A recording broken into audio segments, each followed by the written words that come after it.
প্রিয় বন্ধুরা, কেমন আছেন? আশা করি আল্লাহর রহমতে সবাই ভালো আছেন। আমিও আল্লাহর রহমতে ভালো আছি। তো দেখেন, 10টা মুরগি, একটা মোরগ। তো মুরগিগুলো অনেক সুন্দর দেখতে। মুরগিগুলো সবেমাত্র 2-1টাই ডিম পাড়া দিয়েছে। আমার তো হাঁস মুরগি পালতে অনেক ভালো লাগে, তাই আমি 10টা মুরগি কিনে নিলাম। তো মাশাআল্লাহ অনেক সুন্দর আমার মুরগিগুলো, অনেক কিউট। তো আজ আমি রান্না করব দেশি মোরগ মুরগি মাংস। আসলে খেতে অনেক মজা, অনেক টেস্টি, অনেক পছন্দ করে সবাই।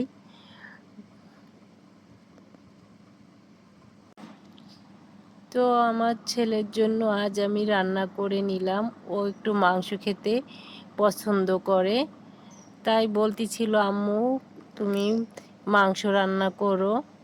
তো আমি মাংস রান্না করে নিব এবারে। তো চলে যাব আমার রেসিপিতে। তো মাংসটা কুটে ধুয়ে নিয়ে আমি একে একে সকল মশলাগুলো দিয়ে মেখে নিব। দিয়ে দিব রসুন বাটা, পেঁয়াজ বাটা, আদা বাটা, জিরা বাটা,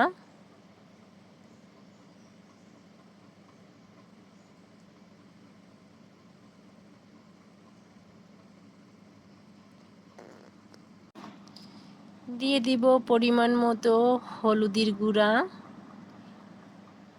মরিচের গুঁড়া,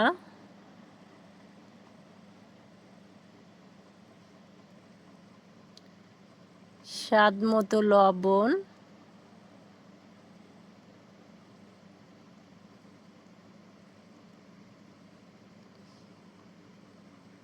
পরিমাণ মতো ধনিয়ার গুঁড়া।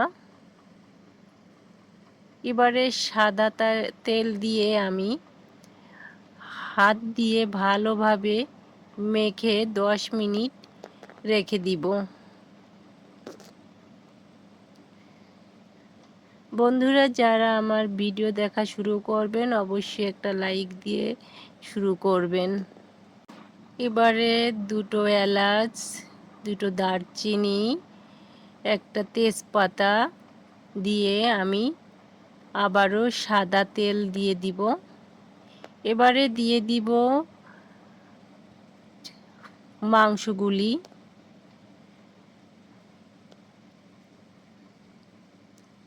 মাংসগুলি দিয়ে নেড়ে চেড়ে আমি তেলের উপরে প্রথমে কষিয়ে নিব।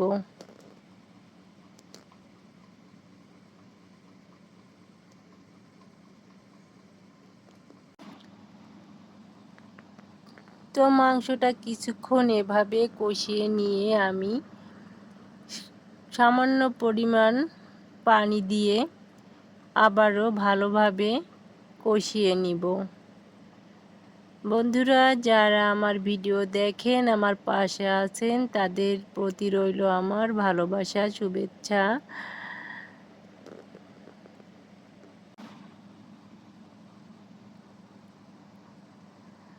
আর যারা এখনও আমার চ্যানেলটি সাবস্ক্রাইব করেন নাই, যদি আমার রান্নাগুলি ভালো লাগে, আমার ভিডিও যদি আপনাদের ভালো লাগে, তাহলে অবশ্যই সাবস্ক্রাইব করার অনুরোধ জানাচ্ছি।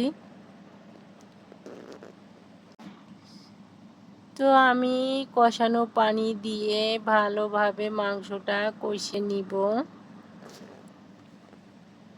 দেশি মোরগ একটু রান্না করতে সময় লাগে, একটু সময় নিয়ে রান্না করতে হবে, ভালোভাবে কষিয়ে নিতে হবে। তো আমি ভালোভাবে মাংসটা কষিয়ে নিচ্ছি।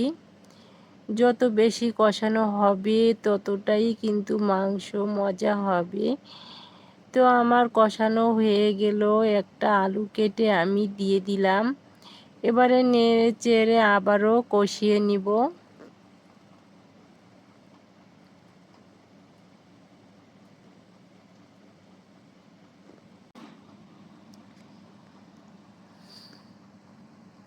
আমি কষিয়ে নিয়ে এবারে গরম করে নিয়েছি পানি। তো পানিটা গরম করে নিয়ে আমি পানিটা দিয়ে দিব, ঝোলের পানি।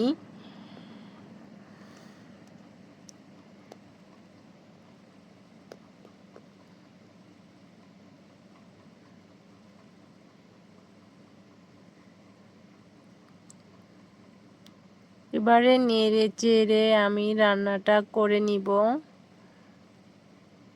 বন্ধুরা, রান্না তো সবাই করতে পারে, কম বেশি সবার রান্নাই ভালো হয়।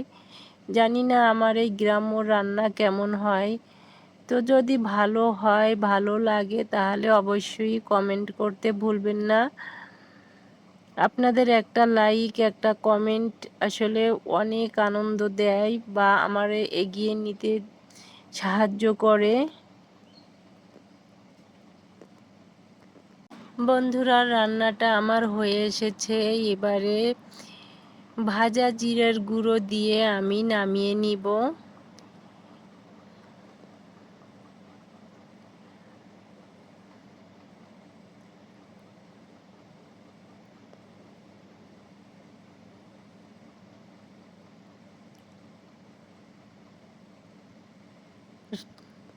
তো রান্নাটা শেষ করে আমি